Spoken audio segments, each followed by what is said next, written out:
यदि आज इंशाल्लाह हम कंडीशनल फॉर्मेटिंग पे बात करेंगे और पिवट टेबल्स पे बात करेंगे।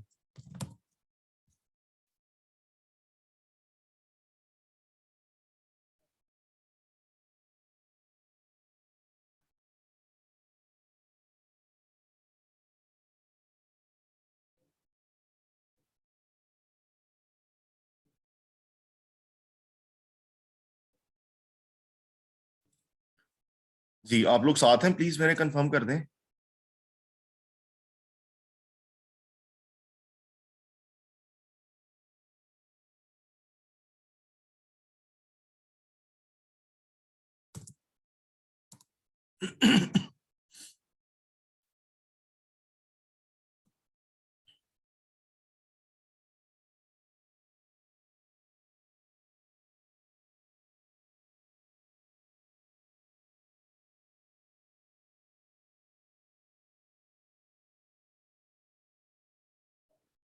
ओके जी, ले जी। सो हमने आज बात करनी है कंडीशनल फॉर्मेटिंग और पिवट टेबल्स के ऊपर। सो पिछले लेक्चर जो हैं वो हमारे पास ड्राइव में अपलोड हो चुके हुए हैं। आप लोगों की आप उनको दोबारा व्यू भी कर सकते हैं और कोई क्वेश्चंस हैं तो वो भी पूछ सकते हैं। और प्रैक्टिस के दौरान भी अगर आप लोगों को कोई इश्यूज आते हैं तो आप वो भी पूछ सकते हैं। ठीक है जी। सो हम अपने कंटेंट के अंदर से जो कवर कर चुके हुए हैं वो हमने एक्सेल को एक्सप्लोर कर लिया हुआ है। पे स्पेशल लुकअप्स एंड लॉजिक्स जो है वो हमने देख ली है। हमने डेटा के अंदर मूव करना किस तरह से करना है उसको अंडरस्टैंड किया था, और not all of it but जितना भी पॉसिबल था। और डेटा को डिफरेंट सोर्सेज से हमने इंपोर्ट किस तरह से करना है। सो आज जो हमारा टॉपिक ऑफ डिस्कशन है वो है कि हमने पिवट टेबल्स पे किस तरह से काम करना है, और कंडीशनल फॉर्मेटिंग जो है वो उसके ऊपर हमारी डिस्कशन होगी। ठीक है जी। सो नेक्स्ट लेक्चर्स के अंदर वो बाकी एरियाज हैं उनके ऊपर डिस्कशन कर रहे हैं इंशाल्लाह। सो कंडीशनल फॉर्मेटिंग से मैं स्टार्ट करता हूँ।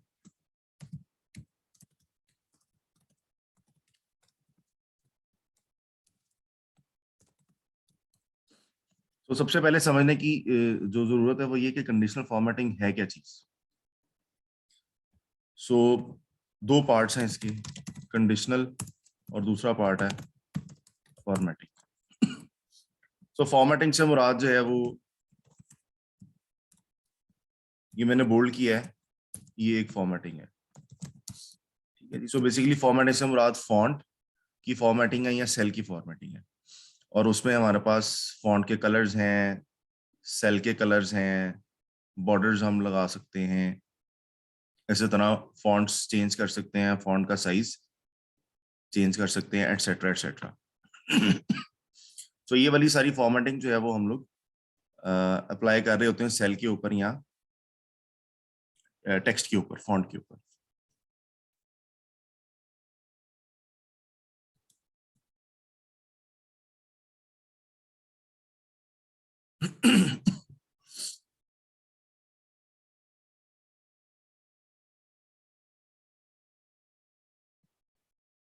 अच्छा जी। So what if we want कि हम ये फॉर्मेटिंग जो है वो किसी कंडीशन की बेस के ऊपर अप्लाई करवाएं किसी भी सेल के ऊपर। तो मेरे पास कोई डायनामिक डेटा हो सकता है और मैं ये चाहता हूं कि मैं मेरे डायनामिक डेटा के ऊपर जैसे जैसे वो डेटा चेंज हो या अपडेट हो, मुझे उसके ऊपर कंडीशनल फॉर्मेटिंग अप्लाई करके वो बता दे बेस्ड ऑन सम कंडीशन, उन सेल्स की या उस रेंज की या उस डेटा की फॉर्मेटिंग चेंज हो जाए, जिससे मुझे फौरन से विजुअल रिप्रेजेंटेशन ऑफ डेटा मिल जाए। फॉर एग्जांपल, मेरे पास ये एक क्लास है जिसके स्टूडेंट्स हैं। ठीक है जी। इसके अंदर लेट से हम कहते हैं हमारे पास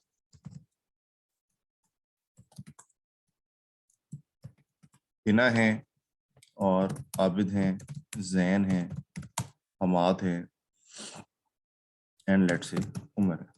ठीक है जी। और इन लोगों के मार्क्स हैं,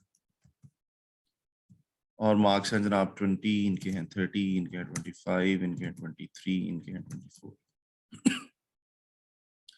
सो ये एक स्मॉल रेंज ऑफ डाटा है। मेरे पास रेंज ऑफ डाटा बहुत बड़ी भी हो सकती है। सो लेट से मैं ये चाहता हूं कि मुझे पता लग जाए किसके सबसे ज्यादा मार्क्स हैं और किसके सबसे कम है। ओके, सो फॉर एग्जांपल मैं अप्लाई करना शुरू करता हूँ कि जी सबसे ज्यादा 25 है। लेट से मैंने इसको ग्रीन कलर साइन कर दिया। उसके बाद जनाब 24 है। सो मैं कहता हूँ कि लेट से मैं इनको लाइट ग्रीन कलर साइन कर देता हूँ। उसके बाद जनाब 23 है। तो मैं कहता हूँ लेट से मैं इनको येलो कलर साइन करता हूँ। सॉरी, सो ये 30 वाला था, सो इसके ऊपर लेट से हम मजीद डार्क ग्रीन कर देते हैं। और ये जो 20 वाला है, लेट से इसको मैं रेड कर देता हूँ। सो अब अगर मैं इस डेटा पे देखता हूँ तो मुझे फौरन से पता लग रहा है कि लीस्ट मार्क्स कौन से हैं, तकरीबन दरमियान में कौन से हैं, और सबसे हाईएस्ट कौन से हैं। बट इसके लिए मुझे सारी मैनुअल एफर्ट करनी पड़ी, जो कि मैं नहीं करना चाहता। सो मेरे पास डेटा का वॉल्यूम बहुत ज्यादा हो सकता है, और मैं ये वाला टाइम भी इन्वेस्ट नहीं करना चाहता जो मैंने भी किया। सो मैं ये कहता हूँ कि मैं कंडीशनल फॉर्मेटिंग में जाता हूँ, कलर स्केल्स, और मैंने यहाँ से कलर स्केल सेलेक्ट कर लिया। ठीक है जी। सो फौरन से मेरे जो जो डाटा है उसकी फॉर्मेटिंग जो है वो मेरे सामने आ गई है। अच्छा, अब इसमें जो प्रेफरेंस है, सो एक फॉर्मेटिंग मैंने अप्लाई की थी और एक कंडीशनल फॉर्मेटिंग अप्लाई हुई है। तो ये आपने हमेशा याद रखना है कि कंडीशनल फॉर्मेटिंग जो है वो ओवरराइड करती है आपकी मैनुअल फॉर्मेटिंग को।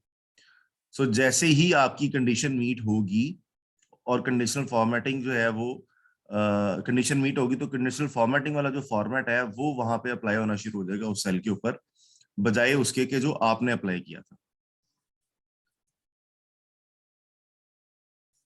प्लस अगर आपकी कंडीशन मीट नहीं होती तो फिर वो वाला कलर नजर आता रहेगा जो कि आपने बनाया था, जो आपने खुद अप्लाई किया हुआ है। मैं यहाँ से कंडीशनल फॉर्मेटिंग रिमूव कर दूं। कंडीशनल फॉर्मेटिंग में गया, clear rules from selected cells, ये मैंने रिमूव कर दिए। सॉरी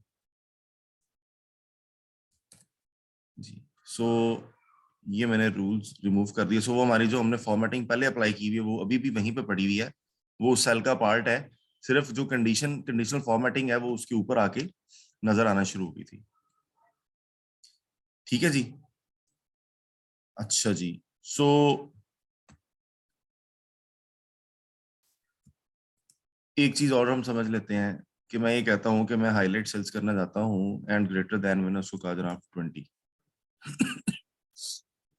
लेट से मैंने ये ग्रीन कलर कर दिया। ओके, अच्छा अब देखें। सो इन पे कंडीशन अप्लाई हो रही है, इसलिए इनका कलर चेंज हो गया, जो कि कंडीशनल फॉर्मेटिंग वाला था इनका नहीं हुआ। ठीक है, दिस इज बिकॉज कि इसके ऊपर कंडीशन नहीं मीट हो रही, और इसका जो ओरिजिनल हमने फॉर्मेटिंग अप्लाई की हुई थी खुद मैनुअली, वो हमें यहाँ पे नजर आना शुरू हो गया। ठीक है जी। अच्छा, अब हम एक्सप्लोर करते हैं ये कुछ रूल्स हैं जो मैंने आपको बताया कंडीशनल फॉर्मेटिंग ऑपरेट किस तरह से करती है। इसी तरह मैं ये कहता हूं कि कंडीशनल फॉर्मेट में कहता हूँ हाईलाइट सेल्स ग्रेटर देन 25। ठीक है जी, सिर्फ 30 है। लेट से इसको मैंने येलो कर दिया। ओके, अच्छा अब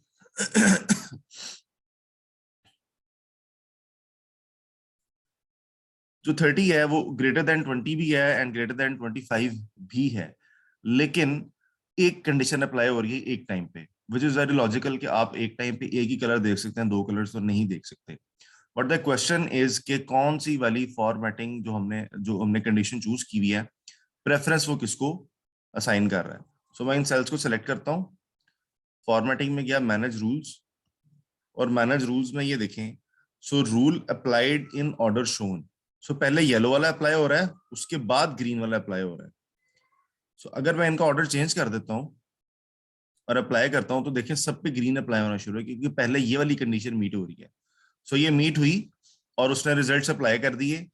इट डजेंट केयर कि उसके बाद वाली कंडीशन भी मीट हो रही है, लेकिन वो उनको अप्लाई नहीं कर रहा, क्योंकि उसने इस प्रेफरेंस के अंदर कंडीशनल फॉर्मेटिंग को अप्लाई करना है। ठीक है, बाय डिफॉल्ट आप जो कंडीशंस बाद में अप्लाई करते हैं वो ऊपर आती रहेंगी, और जो पहले अप्लाई की हुई है, जैसे हमने ये ग्रीन वाली कंडीशन पहले अप्लाई की थी, ये नीचे आ गई है, और जो हम बाद में अप्लाई करेंगे वो कंडीशन ऊपर आएगी। जो आपने लेटेस्ट अप्लाई की हुई है कंडीशन, वो उसकी प्रेफरेंस जो है वो सबसे ज्यादा होगी इन एप्लीकेशन या इन रिजल्ट्स। ये जो हमने रूल डिफाइन किया है, इसको हम यहाँ से एडिट भी कर सकते हैं, सेल वैल्यू ग्रेटर देन 25। सो यहाँ पे आप देख सकते हैं कि आपके पास ग्रेटर देन की बजाय between, not between, equal to, so ये वाले ऑपरेटर्स जो हैं greater than and less than के एंड इक्वल टू के, ये सारे अवेलेबल हैं। यहाँ पे हमने 25 लिखा हुआ है, इसको आप किसी सेल से लिंक भी कर सकते हैं और यहाँ पे आप कोई वैल्यू लिखते हैं, ठीक है जी। सो इसको मैं अप्लाई करता हूँ और यहाँ पे लेट से मैं 20 लिखता हूँ, सो 25 लिखता हूँ। सो देखें यहाँ पे जो सेल पड़ा हुआ है उसकी बेस पे ये चेंज हो रहे हैं, ठीक है जी। दोबारा जाते हैं जी मैनेज में, इनको सेलेक्ट करें, मैनेज रूल्स में गए, एडिट में गए, और अब हम देख रहे हैं कि हमारे पास सेल वैल्यू की बेस पे हो सकता है, स्पेसिफिक टेक्स्ट हो सकता है, dates occurring, blanks, no blanks, errors, no errors, इन सारी चीजों को हम लोग फॉर्मेट कर सकते हैं। यहाँ पे हमारे पास कुछ एडवांस्ड ऑप्शंस आ रही हैं, इनको हम बाद में डिस्कस करते हैं। अभी हम लोग जो प्री गिवन कंडीशंस हैं जो सिंगल क्लिक के ऊपर अप्लाई हो जाती हैं, अभी हम उनको डिस्कस करते हैं। किसी के क्वेश्चंस हैं प्लीज बताएं, यहाँ तक किसी के क्वेश्चंस हैं तो बताएं।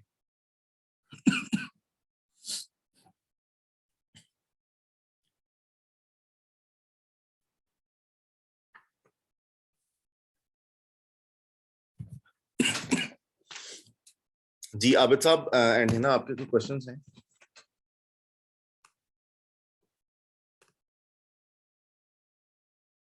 ओके है ना, आपका कोई क्वेश्चन है? जबरदस्त, ओके जी। सो डेटा आपके पास बहुत ज्यादा हो सकता है, सो हम लेट से बड़े डेटा पे ट्राई करते हैं। सो मेरे पास ये रैंडम वैल्यूज हैं,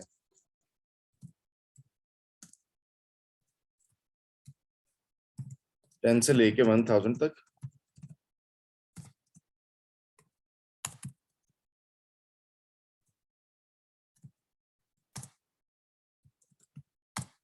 इनकी मैंने वैल्यूज पेस्ट कर दी हैं और मैं कंडीशनल फॉर्मेटिंग अप्लाई करने क्या। सो अब देखें हमारे पास, इसको अब हम डिस्कस करते हैं। सो हमारे पास हाईलाइट सेल के रूल्स आ रहे हैं। हाईलाइट में आप हाईलाइट कर सकते हैं greater than, less than, between, equal to, text that contains, ठीक है जी, अ डेट अकरिंग और duplicate values. So let's say हम डुप्लीकेट वैल्यूज हाईलाइट करते हैं। सो जो जो वैल्यूज डुप्लीकेट हो रही हैं उसने उन सबको हाईलाइट कर दिया। ओके, सो डेट के ऊपर ट्राई करते हैं, डेट हमें किस तरह से नजर आती है। सो लेट्स से आज की डेट हमने ले ली,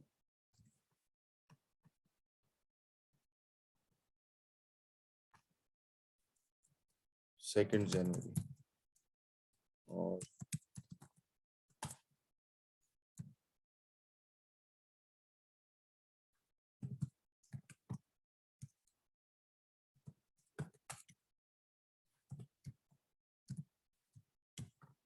सो मैं हाईलाइट करने गया date occurring yesterday, today. So today के ऊपर देखेंगे हाईलाइट हो जाएगा, टुमारो 3rd जनवरी हाईलाइट हो जाएगा। इन द लास्ट 7 डेज सिर्फ 2nd जनवरी है, last week, this week, next week, so और इसी तरह last month, this month and next month. So ये कंडीशंस हैं जो ऑलरेडी डिफाइंड है, आपको अपनी लॉजिक टाइप नहीं करनी पड़ रही, मुझे ये बताना नहीं पड़ रहा कि if this date is less than this date तो आप ये कलर लगाएं, अदरवाइज ना लगाएं, ये आपको नहीं बताना पड़ रहा। तो ये लॉजिक्स ऑलरेडी उन्होंने डिफाइन की हुई है। सो हाईलाइट सेल रूल्स के अंदर ये चीजें हैं। डुप्लीकेट हमने डिस्कस कर लिया, डेट और टेक्स्ट भी हमने टेक्स्ट अभी हमने डिस्कस नहीं किया, हम टेक्स्ट डिस्कस कर लेते हैं। सो फॉर एग्जांपल मैं कहता हूँ गुड स्टूडेंट, और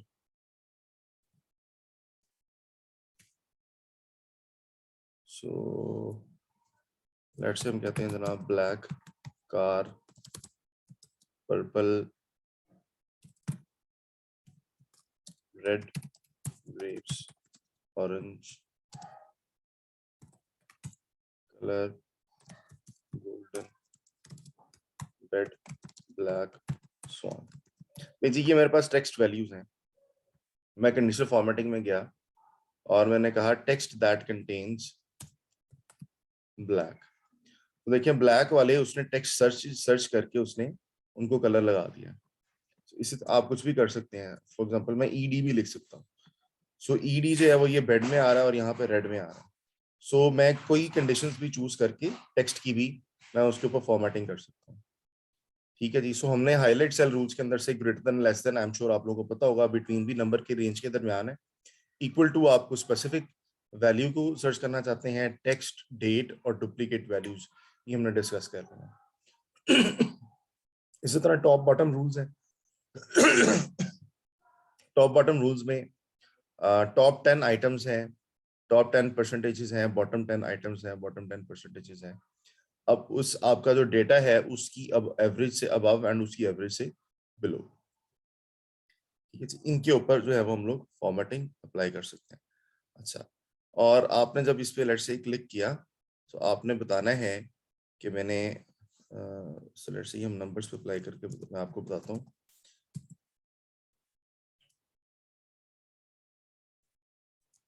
लेट्स से ये लेस देन कहते हैं। सो अब आपने ये बताना है कि मैंने format cells that are less than 25 with light red fill with dark red text, different आपके पास ऑप्शंस आ रही हैं, ये तो हैं जो प्री डिफाइंड है।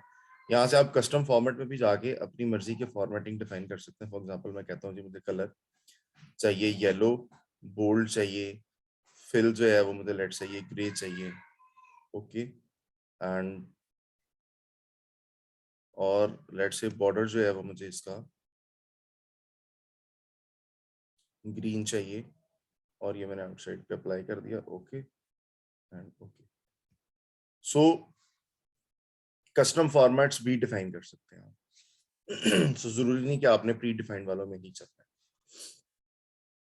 अच्छा, इसके ऑब्जेक्टिव्स ये हैं कि आपको डाटा के ऊपर जो विजुअल रिप्रेजेंटेशन है आपकी वो जिस तरह ये डायनामिक है, जैसे जैसे आपका डेटा चेंज हो रहा है, ये फॉर्मेटिंग चूंकि कंडीशन के ऊपर बेस कर रही है, सो जैसी वो कंडीशंस चेंज होती हैं, वो कंडीशंस मीट होती हैं, वैसे वैसे फॉर्मेटिंग भी अप्लाई हो जाती है।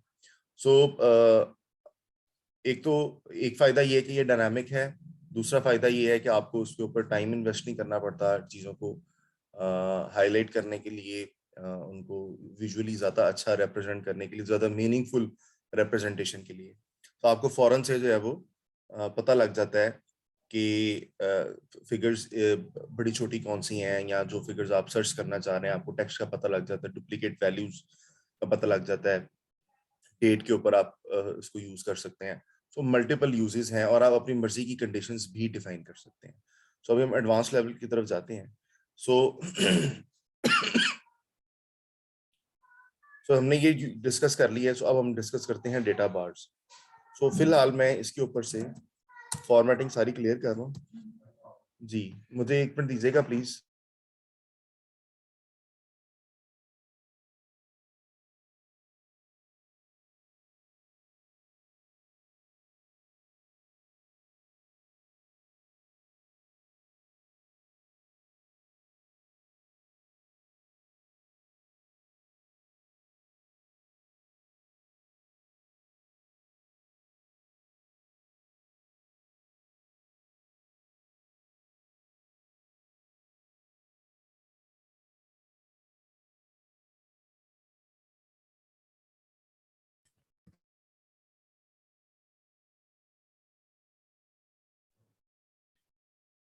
जी सॉरी। अच्छा जी। So I think Abid has, okay, Abid Abid sahab ने हमें रिज्वाइन कर लिया है। सो आबिद साहब आपने कुछ मिस तो नहीं किया? सो हम ये डिस्कस कर रहे थे कि कंडीशनल फॉर्मेटिंग में हमने ये हाईलाइट के रूल्स, हाईलाइट सेल्स के रूल डिस्कस किए और टॉप बॉटम के डिस्कस किए। सो अब हम आते हैं डेटा बार्स में। सो डेटा बार्स में देखिए हमारे पास ग्रेडियंट फिल आ रहा है और सॉलिड फिल आ रहा है। सो ग्रेडियंट फिल मैंने ये चूज किया। सो अब सेल की वैल्यूज की बेस के ऊपर मेरे पास ये बार्स बन गई हैं, ठीक है जी। और लेट से मैं इसको 30 करता हूँ या इसको 1 करता हूँ, तो और ये सारी रिलेटिव होती हैं। सो लेट से इसको मैंने 100 किया है, तो ये देखें ये 100 है और ये सबसे बड़ी बार है, तो ये बाकी उसके रिलेटिव उतनी ही छोटी हो गई हैं। और इसको लेट से मैं 15 करता हूँ, सो अब इसके रेलेवेंट ये सारी आनी शुरू हो गई हैं। और लेट से ये मैंने 1000 किया, सो अब इस 100 की भी कोई उतनी वैल्यू नहीं है, बट ये रिलेटिव है टू द हाईएस्ट वैल्यू। ये बार्स जो चल रही हैं, इन बार्स में आपके पास डिफरेंट कलर्स हैं, और ये वाली जो है वो ग्रेडियंट फिल है। ग्रेडियंट फिल से मुराद ये है कि ये लेफ्ट साइड के ऊपर जो कलर है वो डार्क है और राइट साइड के ऊपर जाते जाते जो वो लाइट हो गया है।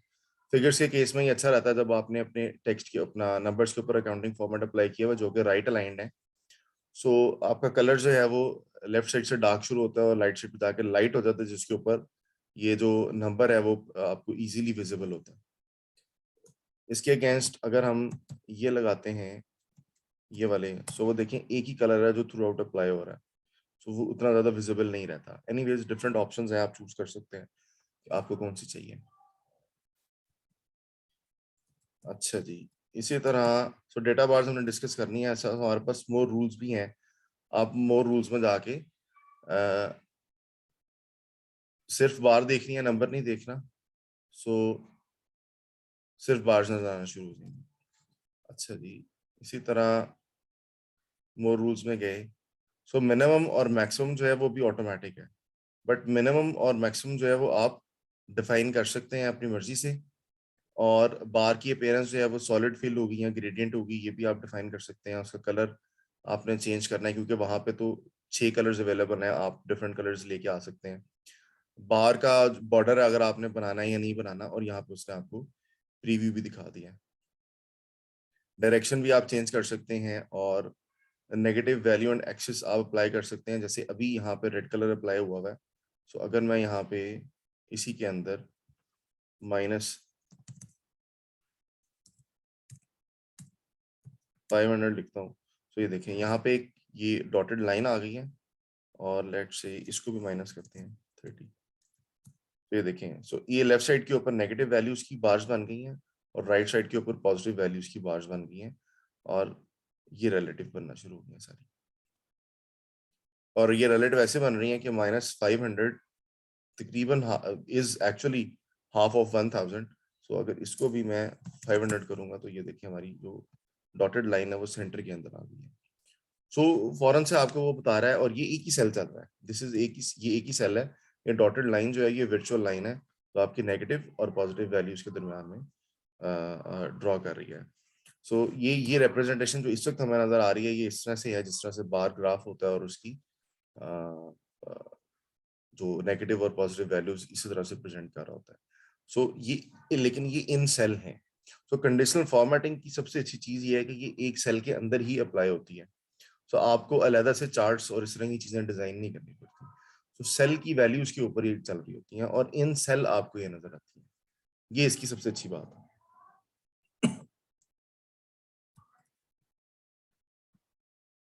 नहीं जी, सो वो मोर रूल्स में हमने चीजें डिस्कस कर ली हैं। ऑब्वियसली आप जितना ज्यादा एक्सप्लोर करेंगे उतना अच्छा आपको समझ आएगी, जितना ज्यादा अप्लाई करेंगे उतना ज्यादा अच्छी समझ आएगी। और बहुत सारी एग्जांपल्स और यूज केसेस लोगों ने यूट्यूब के ऊपर, गूगल के ऊपर आप सर्च करें आपको मिल जाएंगे, और आपके अपना जो स्पेसिफिक केस है उसके लिए भी मिल जाएंगे। And it's all about then it's all about creativity, कि आप उसको कितने अच्छे से यूज कर सकते हैं।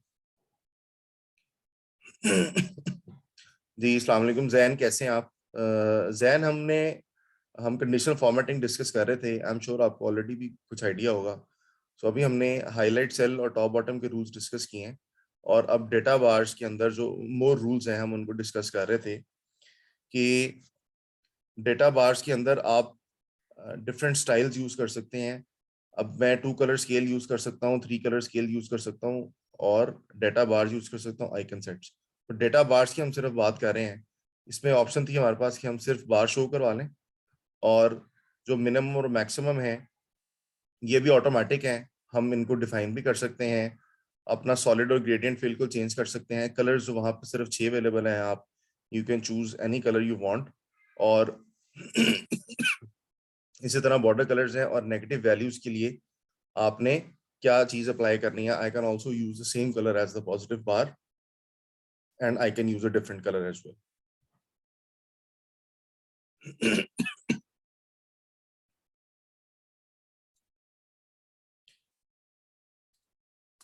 और ये जो हमारे दरमियान में नेगेटिव डॉटेड लाइन नजर आ रही है नेगेटिव वैल्यूज के लिए,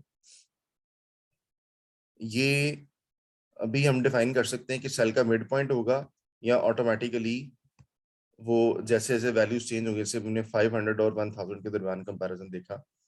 और इसी तरह अगर आप नहीं देखना चाहते और आप चाहते हैं कि एक की तरफ सारी नजर आनी शुरू हो जाए, तो आप वो भी कर सकते हैं। ठीक है जी। सो अब सबके लिए पॉजिटिव है या नेगेटिव है, नेगेटिव का कलर ऑल तो हमने चेंज किया हुआ है, बट एक ही उनकी जो डायरेक्शन है बार्स की वो एक ही तरफ है, which is I think not a good representation।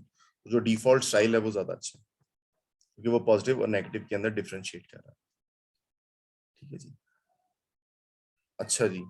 सो इसी तरह एक तो ये ग्रेडियंट फिल्स हैं। ठीक है जी। अभी हम इसके ऊपर से फॉर्मेटिंग रिमूव कर देते हैं और अब हम जाते हैं कलर स्केल्स में।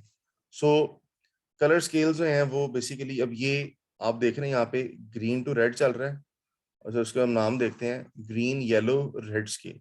सो ये हाईएस्ट वैल्यू जो है वो ग्रीन है, लोएस्ट वैल्यू जो है वो रेड है, और जो सेंटर वाली वैल्यूज है वो येलो है। इसको हम अप्लाई करते हैं इस डेटा सेट के ऊपर।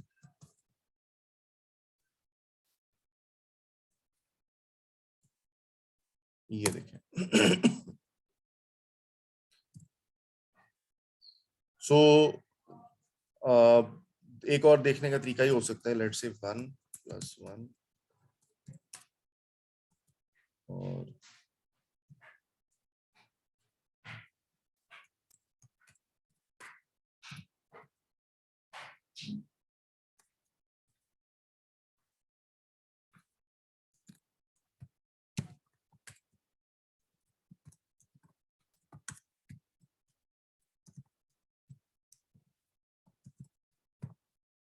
सो let's go to another data जो हम लोगों ने पहले बनाए हुए हैं। सो लेट्स से ये सैलरीज हैं। ठीक है जी। और मैं इसके ऊपर देखना चाहता हूँ कि किसकी हाईएस्ट सैलरी और किसकी कम है। तो देखिए मुझे फौरन पता लग गया कि ये में सबा आ रही हैं जिनकी 150,000 सैलरी है, और अली आ रहे हैं 6987 के ऊपर जिनकी सबसे कम सैलरी है।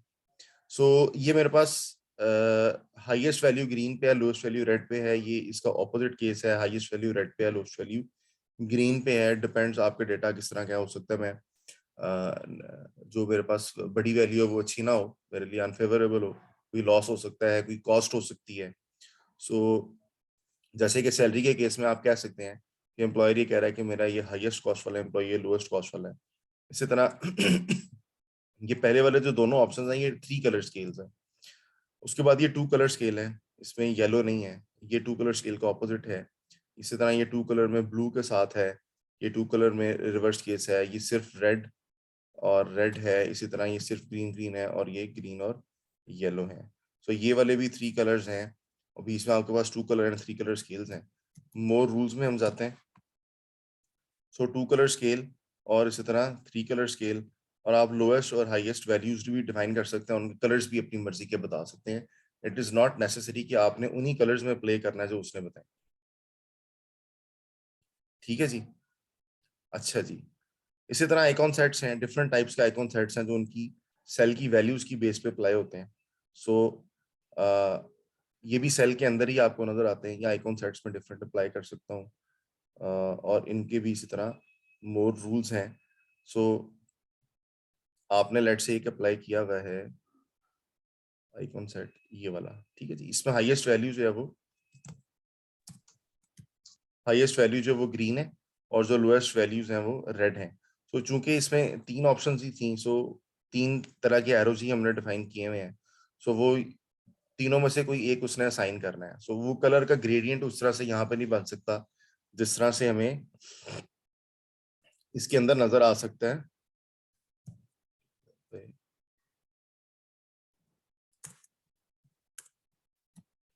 तो इस पे मैं फॉर्मेटिंग अप्लाई करता हूँ।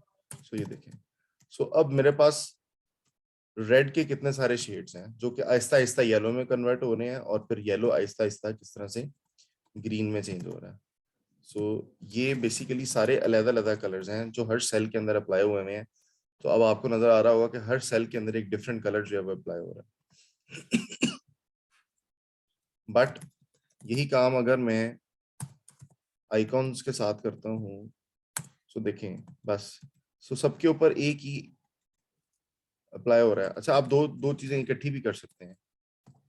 मैं यहाँ पे लेट्स से कलर स्केल्स भी अप्लाई कर लेता हूँ। सो अब ये देखें कि जो रेड वाली सारी वैल्यूज, हालांकि कलर्स डिफरेंट है सारे, यहाँ पर देखें इट्स ऑलमोस्ट येलो, बट इसके ऊपर यहाँ पे एक ही आइकॉन अप्लाई हो गया। ठीक है जी, अच्छा जी। तो आइकॉन सेट्स आप एक ही चूज कर सकते हैं, और आप मोर रूल्स में जाके मैं इसका ऑर्डर रिवर्स कर सकता हूँ, और आइकन स्टाइल्स हैं मेरे पास डिफरेंट, जो उधर आ रहे थे वो भी यहाँ पे, और वैल्यूज हैं वो मेरा मिड कहाँ से स्टार्ट हो रहा है, मेरी जो चेंजेस करनी है मैंने, मतलब रेड कलर कहाँ तक अप्लाई हो, येलो वाला आइकन कहाँ तक अप्लाई हो, और ग्रीन वाला कहाँ तक अप्लाई हो, ये मैं चेंज कर सकता हूँ। और मैं यहाँ से ये भी कर सकता हूँ कि मैं ये डिफरेंट कर लूँ, ये सर्कल ले लूँ और इस वाले को फ्लैग लगा लूँ। तो डिफरेंट ऑप्शंस हैं मेरे पास, और ये परसेंटेज की बेसिस पे हुए हैं। आप यहाँ पे नंबर और फॉर्मूला भी डिफाइन कर सकते हैं। फॉर्मूला वाला जो है वो पार्ट हम अभी बाद में डिस्कस करेंगे।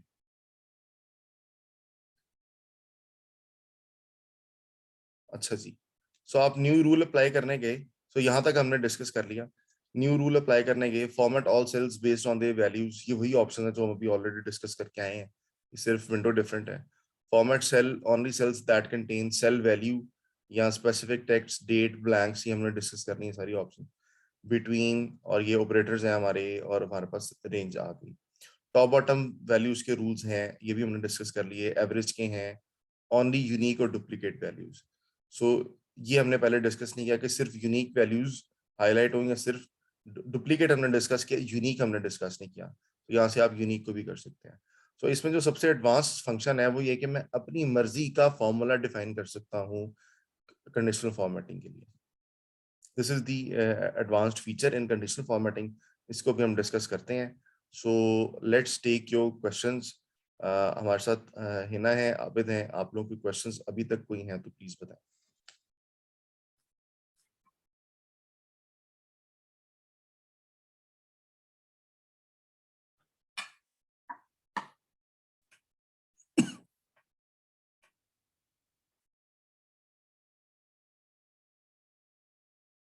जी आबिद साहब, प्लीज आप भी बता दें। जी कोई क्वेश्चन नहीं अभी। ओके, जबरदस्त हो।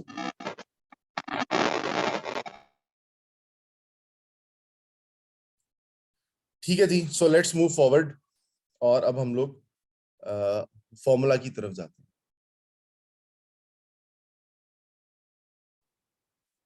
अच्छा जी, सो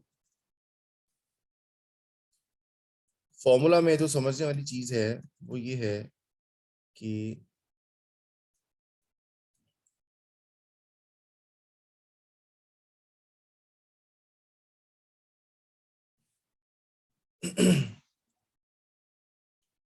हम लोगों ने इफ की स्टेटमेंट सीखी थी। इफ के अंदर एक लॉजिकल टेस्ट होता है। सो जो हमने कंडीशनल फॉर्मेटिंग के लिए कंडीशन देनी है वो सिर्फ इस लॉजिकल टेस्ट को हमने डिफाइन करना है, और अगर वो ट्रू होगा तो कंडीशनल फॉर्मेटिंग अप्लाई हो जाएगी, अगर वो ट्रू नहीं होगा तो कंडीशनल फॉर्मेटिंग अप्लाई नहीं होगी। हमने value if true and value if false define नहीं करनी। फॉर्मेटिंग जो है वो itself value if true है, और फॉर्मेटिंग का अप्लाई ना होना इज वैल्यू इफ फॉल्स है। ठीक है जी, अच्छा, इसका एक मतलब ये भी है कि हमने जब कंडीशनल फॉर्मेटिंग में जाना है तो हमें इफ की स्टेटमेंट वहां पे पूरी नहीं चाहिए, हमें सिर्फ ये लॉजिकल टेस्ट चाहिए। क्योंकि इफ तो हम डिफाइन कर रहे हैं कि अगर ये कंडीशन मीट हो तो आप अप्लाई कर दो कंडीशन फॉर्मेटिंग, अगर ना हो तो ना करो। ठीक है जी, सो सिर्फ और सिर्फ लॉजिकल टेस्ट जो है वो हम वहां पे पुट करते हैं। अच्छा, अब देखें हमारी लिमिटेशंस, ये लिमिटेशन है। फॉर एग्जांपल मैं ऑरेंज और ब्लैक दोनों को हाईलाइट करना चाहता हूँ। तो जब मैं यहाँ पे गया तो मेरे पास टेक्स्ट दैट कंटेन्स, अब मैं यहाँ पे ऑरेंज लिख सकता हूँ एंड ब्लैक लिखूंगा तो वो डिफरेंट स्टोरी बनना शुरू हो जाएगी। ठीक है जी, सो वो डिफरेंट टेक्स्ट बन जाएगा। सो ऑरेंज एंड ब्लैक तो कहीं पे भी नहीं लिखा हुआ, तो ये नहीं आएगा। ठीक है जी, इसी तरह अगर मैं कॉमा भी डालता हूँ तो ये उसके लिए डिफरेंट टेक्स्ट है। सो फॉर एग्जांपल मैं दोनों को आइडेंटिफाई करना चाहता हूँ। सो और फॉर्मूलाज वही हैं जो आप सारे हम लोग रूटीन में यूज करते हैं। सो मुझे इसके अंदर से ऑरेंज और ब्लैक फाइंड करने के लिए पहले ये करना पड़ेगा कि find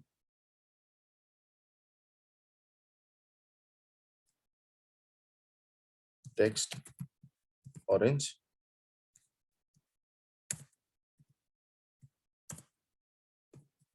with in this text start number 1 दे देता हूँ। तो मैंने फाइंड का फॉर्मूला लगा लिया। अच्छा, अब ये मैं नीचे अप्लाई करता हूँ। सो देखें इसके ऊपर ये एरर आ गया और उसके ऊपर एरर नहीं आ रहा। ठीक है जी। सो इसका मतलब है यहाँ पे ये आ गया। अच्छा, अब मुझे इसको ट्रू एंड फॉल्स में कन्वर्ट करना है। मुझे इसको ट्रू एंड फॉल्स में कन्वर्ट करना है।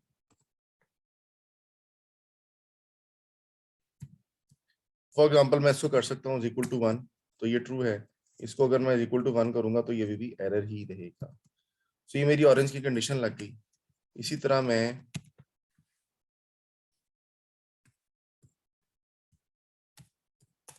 ये किया और मैंने ऑरेंज की बजाय कहा लेट्स सी ब्लैक।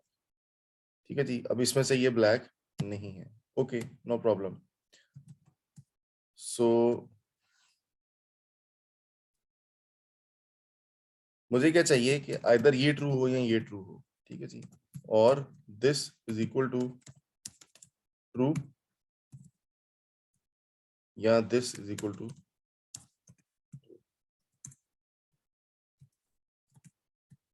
इनसे पहले हम एक और चीज लगा लेते हैं, इफ एरर 0, इफ एरर, ताकि यहाँ पे एरर ना आए हमारे पास।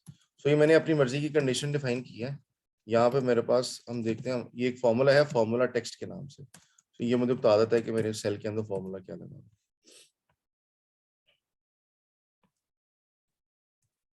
ये मेरा रिजल्ट है। सो मुझे ये कंडीशन चाहिए कि या ऑरेंज हो या ब्लैक हो। तो ये मेरी जो सेल है वो हाईलाइट हो जाए। अच्छा, अब ये हमने एक कॉम्प्लेक्स फॉर्मूला बनाया है, हम इसको स्टिच कर लेते हैं क्योंकि ये पूरी कंडीशनल फॉर्मेटिंग में जाएगी। ठीक है जी। सो उसका तरीका ये है कि मैं इसको कॉपी करूंगा, यहाँ पे पेस्ट कर दिया। सो अब ये जो है वो इट इज दिस फॉर्मूला, इसके अंदर ये दोनों भी आ रहे हैं। सो जो रेड है वो D14 है। सो या तो मैं इस पर लिंक लगा लूं या D14 जिससे बन रहा है इसको कॉपी करके D14 की जगह पे रिप्लेस कर दूं। इसी तरह इसको भी रिप्लेस कर दूं। तो ये भी एक सिंगल फॉर्मूला बन गया जो इसके ऊपर D9 के ऊपर अप्लाई हो रहा है। ठीक है जी।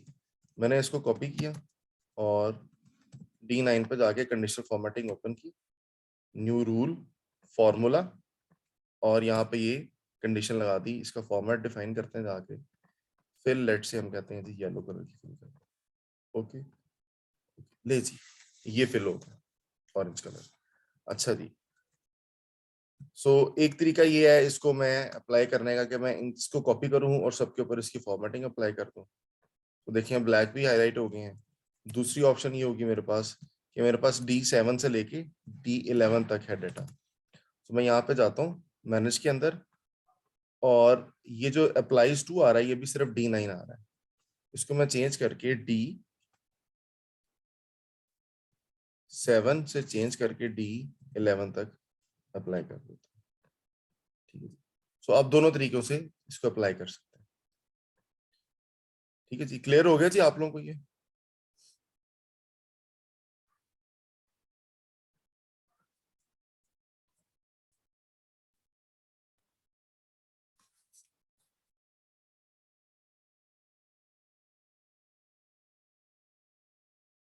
जी हिना एंड आबिद साहब प्लीज बता दें क्लियर हो गया आप लोगों को? सर एक दफा रिपीट कर दो, ये आपने फॉर्मूलाज कैसे बनाए? फॉर्मूलाज कैसे बनाएंगे? ओके,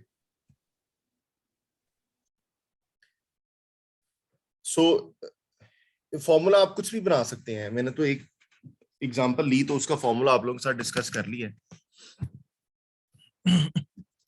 देखिए फॉर्मूला है फाइंड का। फाइंड कहता हूं मैं जनाब, मुझे टेक्स्ट फाइंड करना है, टेक्स्ट हो ऑरेंज। ठीक है जी।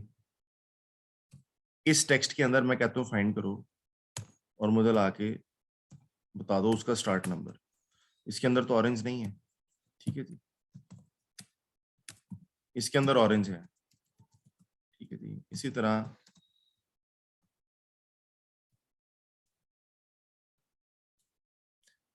सेम फॉर्मूला मैंने अप्लाई किया और मैंने कहा मुझे फाइंड करना है ब्लैक। इनके अंदर ब्लैक है और उनके अंदर ये नहीं है। अच्छा, अब ये एरर आ रहा है, मैं ये इस एरर को नहीं देखना चाहता और मैं कहता हूं कि जनाब इफ एरर, और अगर एरर हो तो तुम इसको ब्लैंक कर दो, डैश लगा दो। लेट्स से हम डैश लगा देते हैं, ठीक है जी, सॉरी, या हम उसको 0 कर देते हैं। ये सिर्फ इस पे अप्लाई होना है और इसके लिए इफ एरर 0। तो ये हमने वैल्यूज अभी फाइंड करनी है, ठीक है जी। Highlight cells that can is greater than 0, ये देखिए आप ये भी कर सकते हैं। अच्छा जी, सो ये हमने ये आइडेंटिफाई कर लिया है। अच्छा, अब मैं ये चाहता हूं कि मेरे पास ऐसी कंडीशन हो कि अगर ब्लैक हो या ऑरेंज हो, दोनों में से कोई भी हो, तो मैं मेरे पास जो वो सेल्स है ना वो हाईलाइट हो जाए, ठीक है। सो हमने किया ये है कि हमने इस सेल के ऊपर फाइंड किया ऑरेंज, ठीक है जी, और इसके ऊपर फाइंड किया हमने ब्लैक, ठीक है जी। सो यहाँ पे हमने कहा कि ऑरेंज आए तो तुम उसको इक्वेट कर दो। सो मैं इसको इक्वेट कर सकता हूँ ना, I can equate this is equal to 1, false है। और देखें, सो ये मुझे बता रहा है ना कि ये 1 के इक्वल है, यस, ये भी 1 के इक्वल है, यस, ये भी 1 के इक्वल है, यस, ठीक है जी। सो ये मुझे पता लग रहा है। सो हमने यहाँ पे इक्वेट करके ना ट्रू एंड फॉल्स निकाल लिया बेसिकली। सो कंडीशनल फॉर्मेटिंग के अंदर हमने बेसिकली ट्रू एंड फॉल्स की लॉजिक डिफाइन करनी है। सो जब रिजल्ट हमारा ट्रू होगा तो कंडीशनल फॉर्मेटिंग अप्लाई होगी, जब हमारा रिजल्ट ट्रू नहीं होगा तो हमारी कंडीशनल फॉर्मेटिंग अप्लाई नहीं होगी। यही रूल है इसके लिए। अच्छा, सो मैंने ये दो कंडीशंस लिखी और उसको इक्वेट कर दिया 1 के साथ। सो ये 1 के साथ इक्वेट हो रही है, इसलिए इसके ऊपर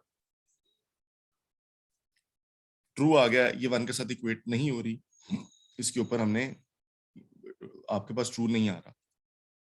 एक हमने इन दोनों के ऊपर कंडीशन लगाई है और हमने कहा कि इन दोनों में से कोई भी ट्रू हो तो हमें बता दो, ठीक है जी।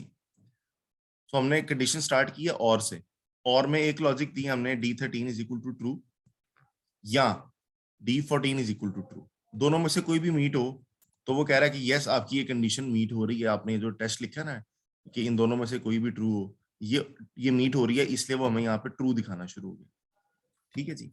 अच्छा, अब हमने इसको कंडीशनल फॉर्मेटिंग का जो फॉर्मूला वाला सेल है यहाँ पे जाके हमने ये फॉर्मूला डिफाइन करना है, ठीक है। अच्छा, अब मैं अगर यहाँ पे ये डिफाइन करता हूँ ना इसी बार के अंदर, तो इतनी ज्यादा लॉजिक्स तो आपको नहीं याद रह सकती, सही है। और दूसरा ये कि इतनी ज्यादा लॉजिक्स यहाँ पे टेस्ट भी नहीं हो रही। सो जो आपके पास सेल्स हैं उसमें तो जैसे ही आप एंटर करते फौरन रिजल्ट आना शुरू हो जाता है, यहाँ पे तो नहीं आ रहा फौरन से। सो इसका सबसे अच्छा तरीका ये होता है कि आप अभी पहले अपनी यहाँ पे कंडीशंस डिफाइन कर लें। जब आपको ट्रू रिजल्ट मिल जाए, इस कंडीशन को आप उठा के वहां पे पेस्ट कर दें, क्योंकि यहाँ पे इसको डिफाइन करना बहुत ईजी है। वहां पे फॉर्मूला का सिंटेक्स भी नहीं चलता। यहाँ पे मैं फॉर्मूला लिखना शुरू करता हूँ और तो मुझे बताना शुरू कर देता क्या लगाना है। जब मैं वहां पे जाके करता हूँ तो वहां पे इस तरह की कोई बात मुझे नहीं बताता। अच्छा जी, ये तो रही कंडीशनल फॉर्मेटिंग की बात। अब एक चीज हमने इसके साथ मजीद सीखी थी कि हमने एक कॉम्प्लेक्स फार्मूला के मल्टीपल पार्ट्स हैं। जैसे इस फार्मूला का पार्ट एक ये फार्मूला है और एक ये फार्मूला है, और हम ये चाहते हैं कि ये 3 सेल्स के ऊपर फार्मूला स्प्लिट हुआ हुआ है, हम इसको एक सेल में ले आए, ठीक है। सो इसको एक सेल में लाने का क्या तरीका है, मैंने इसको कॉपी किया, इसको खोला, कॉपी किया, यहाँ पे पेस्ट कर दिया, ठीक है जी। ये ले यहाँ पे पेस्ट कर दिया, यहाँ तक ओके। अच्छा, अब D13 से मैं एक वैल्यू उठा रहा हूं जो कि D13 के अंदर जो फॉर्मूला लगा हुआ है उसका रिजल्ट है। तो मैं इसको कॉपी करता हूं पूरे को, और D13 की बजाय उसका D13 का जो फॉर्मूला है जिसका रिजल्ट D13 में आ रहा है उसको रिप्लेस कर देता हूं। इसी तरह मैं D14 को भी रिप्लेस कर देता हूं। तो अब मुझे D13 और D14 के लिंक्स की जरूरत नहीं रही, ठीक है, क्योंकि वो मैंने इसका पार्ट बना दिया वो कंडीशंस भी।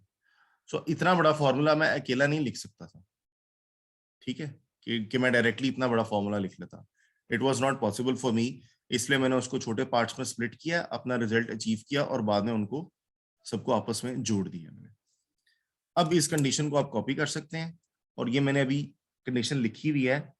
अच्छा देखें, एक चीज और इम्पोर्टेंट, कि D9 जो है ना वो मेरी कंडीशन का पार्ट है। तो पहली दफा जब मैंने अप्लाई करनी है जाके कंडीशनल फॉर्मेटिंग, तो मैंने D9 के ऊपर क्लिक करके D9 पे कंडीशनल फॉर्मेटिंग अप्लाई करनी है, क्योंकि ये रिलेटिव होती है।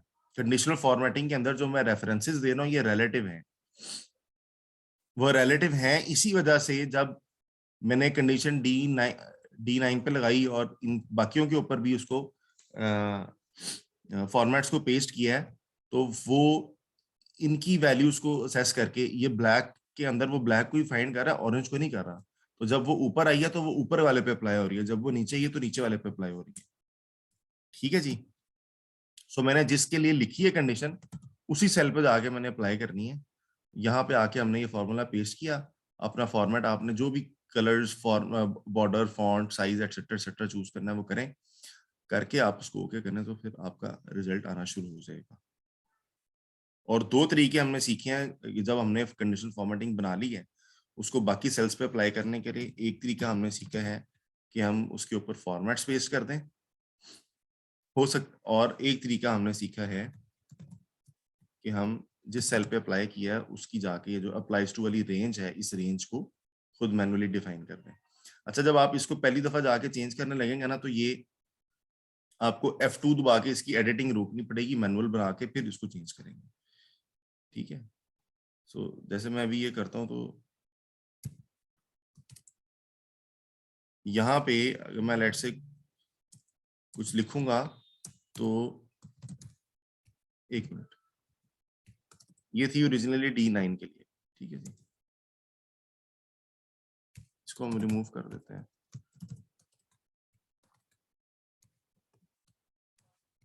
ठीक है जी, मैंने रिमूव कर दी, इस कंडीशन को कॉपी किया, इधर जाके मैंने दोबारा डिफाइन की,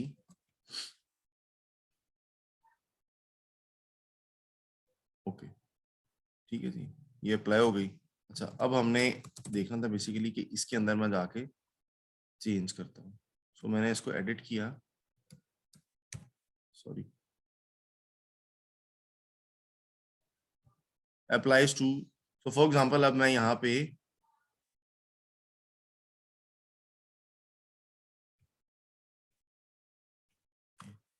ये देखें। अच्छा, अब आप इस तरह से भी चूज कर सकते हैं, आप F2 दबाएं और फिर इसको मैनुअली एडिट कर लें, इस तरह से भी कर सकते हैं। ठीक है जी, लें जी। तो हमने अपना एक फॉर्मूला लिख लिया है कंडीशनल फॉर्मेटिंग के लिए, जो कि हमारी नॉर्मल कंडीशंस में नहीं आ रहा था। तो हमने एक लॉजिक खुद लिखी और उसके ऊपर कंडीशनल फॉर्मेटिंग अचीव कर ली। Any questions please? जैन, आपको ये समझ आ गई है? मैसेज पे प्लीज बता दीजिएगा। हाँ जी। जी जी। बेहतरीन है। आबिद साहब आपको भी, और अच्छा आबिद साहब को तो पहले क्लियर था, हिना आपको भी क्लियर हो गया? जी। चले, जबरदस्त है।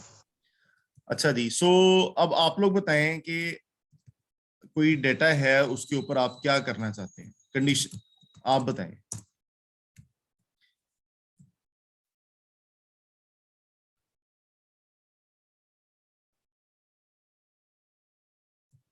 किसी के ज़हन में कोई आइडिया है?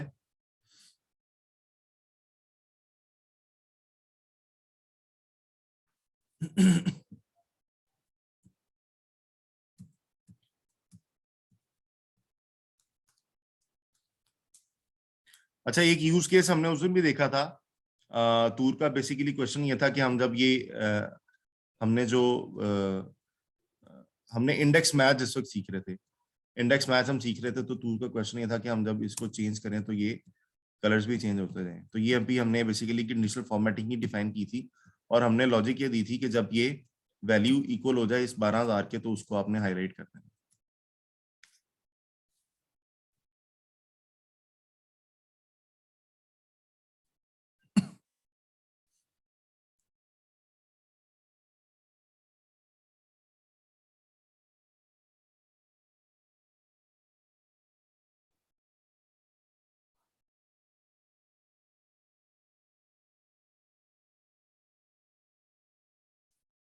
अच्छा चलें एक टिप आपको बताते हैं। सो फॉर एग्जांपल ये मैंने डुप्लीकेट वैल्यूज आइडेंटिफाई किए हैं, इसके ऊपर मेरे पास फिल्टर लगे हुए हैं। सो ये देखें, सो यहाँ से मैं अब ये जो फॉर्मेटिंग अप्लाई हुई है ना, ये बेसिकली मेरे फिल्टर्स में भी अपीयर होना शुरू हो जाती है। ठीक है,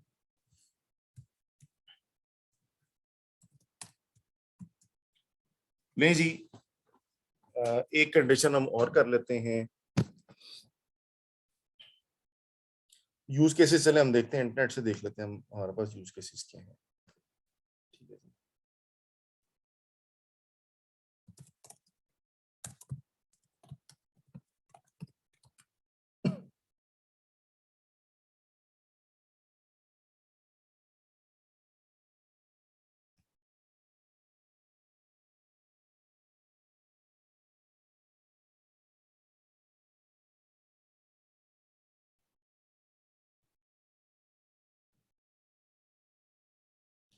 तो ये वाली कंडीशन हमने भी अभी सीखी है।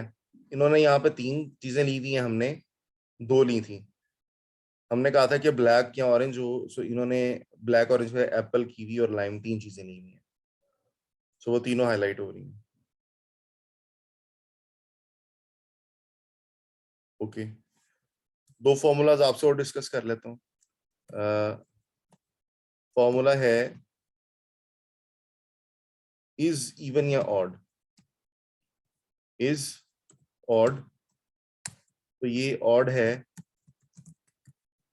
या नहीं, और इसी तरह क्या ये इज इवन है या नहीं। इसके ऊपर ये उसने फॉर्मूला लगाया है और कंडीशनल फॉर्मेटिंग में गए, न्यू रूल में जाके हमने डिफाइन किया इज ऑड, और हमने कहा कि इज ऑड अगर ट्रू हो जाएगा तो आप उसको हाईलाइट कर दें।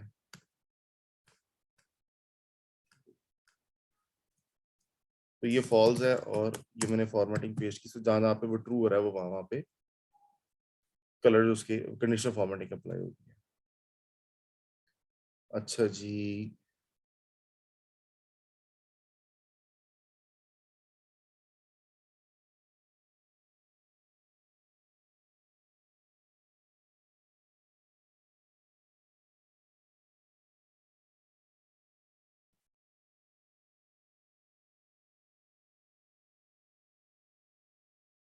ओके।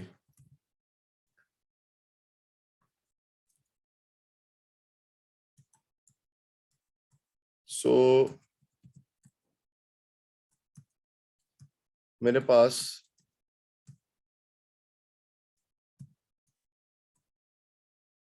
ये मार्क्स हैं, ठीक है जी, और मैं चाहता हूँ 20, 30, 50, 45, 35। ठीक है जी, इसके अबव 40 जो मार्क्स हैं वो हाईलाइट हो गए। ठीक है, अच्छा अब